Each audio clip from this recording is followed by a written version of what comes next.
Hello दोस्तों, प्रभु यीशु मसीह के नाम में आप सबको जय मसीह की। दोस्तों एक बार फिर से मैं परमेश्वर के कुछ वचनों को आपके बीच में रखूंगा।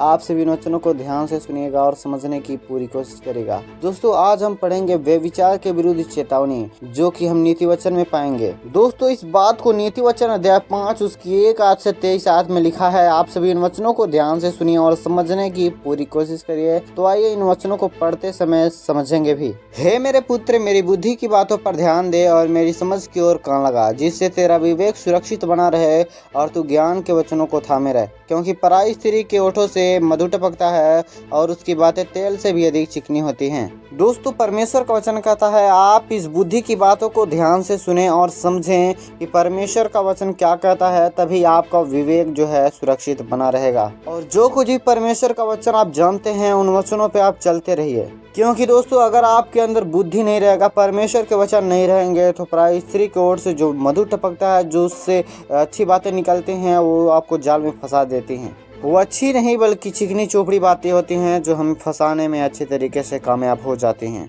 दोस्तों हमें उन्हें नाकामयाब करने के लिए परमेश्वर के वचनों पे चलना होगा, उनके कहे हुए वचनों को मानना होगा। और दोस्तों आगे लिखा है, परंतु इसका परिणाम नागदौना सा कड़वा और दो धारी तलवार सा पैना होता है। इसके पांव मृत्यु की ओर बढ़ते हैं और उसके पग अधोलोक तक पहुंचते हैं, इसलिए उसे जीवन का समथर पथ नहीं मिल पाता। उसके चाल चलन में चंचलता है, परंतु उसे आप नहीं जानती। दोस्तों इन वचनों का अर्थ यह है कि प्रभु यीशु मसीह के वचनों पे अगर हम नहीं चलेंगे, इनके बातों में फंस जाएंगे, तो जानिए कि हम मृत्यु की ओर बढ़ रहे हैं। क्योंकि इनकी जो बातें होती हैं ये दो धारी तलवार के समान होती हैं, कभी भी हमें फाड़ सकती हैं। इसलिए हमें परमेश्वर के वचनों पे चलना होगा और वे विचार से बचना होगा, तभी तो हम परमेश्वर के राज्य में उपस्थित होने पाएंगे। और दोस्तों आगे लिखा है, इसलिए अब हे मेरे पुत्रों मेरी सुनो और मेरी बातों से मुंह न मोड़ो। ऐसी स्त्री से दूर ही रह और उसकी डेवड़ी के पास भी न जाना। कहीं ऐसा ना हो कि तू अपना यश औरों के हाथ और अपना जीवन क्रूर जन के वश में कर दे। दोस्तों इन वचनों का अर्थ यही है कि परमेश्वर के वचन से हमें मुंह नहीं मोड़ना है और ऐसी स्त्री से दूर रहना है,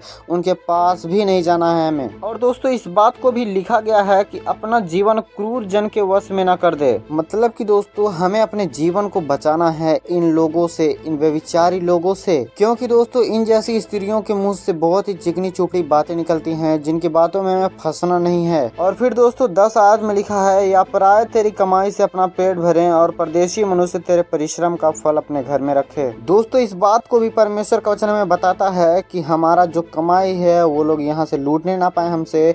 ऐसा परमेश्वर का वचन भी हमसे बताता है, क्योंकि हम अपने कमाई में से भी उनको दे सकते हैं। तो हमें ऐसा बिल्कुल भी नहीं करना है, परमेश्वर के वचनों पे चलना है, परमेश्वर को बातें को मानना है। और दोस्तों आगे लिखा है, और तू अपने अंतिम समय में जबकि तेरा शरीर क्षीण हो जाए और यह कहकर हाय मारने लगे, मैंने शिक्षा से कैसा बैर किया है और डांटने वाले का कैसा तिरस्कार किया है। मैंने अपने गुरुओं की बात ना मानी और अपने सिखाने वाले की ओर ध्यान न लगाया। और दोस्तों हमें यह भी सिखाया गया है कि जब हमारा शरीर दुर्बल हो जाएगा तो हम इस बात से हाय न मारने लगे कि हमने किसी की बात नहीं सुनी और परमेश्वर की शिक्षा पर ध्यान नहीं दिया। इसलिए दोस्तों हमें परमेश्वर की बातों को मानना चाहिए और लोगों की डांट को समझना चाहिए कि लोग हमें क्या अच्छी बातों को सिखाते हैं। अगर वो लोग गलत बातों को सिखाते हैं तो आप उनकी बातों को ना मानिए। अगर आपको अच्छी बातें सिखाते हैं तो आप उनकी बातों पर अमल कीजिए। और सिर्फ लोगों की बातों को नहीं बल्कि बाइबल को बातों को मैच करना चाहिए कि लोग हमें बाइबल से विपरीत बातों को बता रहे हैं या फिर उससे मेल मिलाप से बातें कर रहे हैं। इसलिए दोस्तों हमें परमेश्वर की बातों को समझना चाहिए। और दोस्तों आगे लिखा है, मैं सभा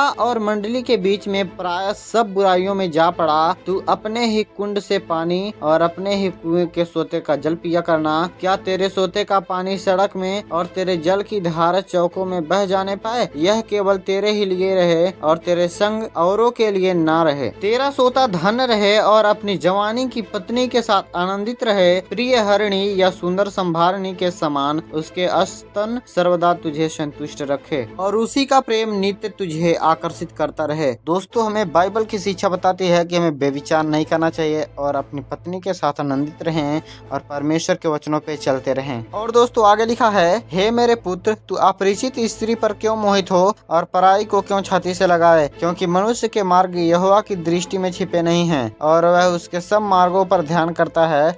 दुष्ट अपने ही अधर्म के कामों में फंसेंगे और अपने ही पाप के बंधनों में बंधा रहेगा। आमीन। वह शिक्षा प्राप्त प्राप्त किए बिना मर जाएगा और अपनी ही मूर्खता के कारण भटकता रहेगा। आमीन। और दोस्तों, हमें परमेश्वर का वचन यह भी सिखाता है कि हमें अधर्म के कामों में फंसे नहीं रहना है और ना ही पाप के बंधनों में बंधे रहना है। इसलिए हमें मूर्खता से बचना है और परमेश्वर की शिक्षा को प्राप्त करना है, ना कि हम वैसे ही मर जाएं और परमेश्वर के वचनों में ना चलें। इसलिए दोस्तों, परमेश्वर ने अभी हमें समय दिया है, मौका दिया पश्चाताप करने का। हम पश्चाताप करें और अपने पापों से मन फिराएं, परमेश्वर की ओर लौट आएं, परमेश्वर के वचनों पे चले, उनके वचनों का मनन करें, तभी हम स्वर्ग में जा पाएंगे, अन्यथा हम नहीं जा पाएंगे। दोस्तों, आप परमेश्वर के वचनों में मजबूती से बने रहिए और बपतिस्मा में सहभागी लीजिए। तो दोस्तों, फिर मिलेंगे एक नए वीडियो के साथ।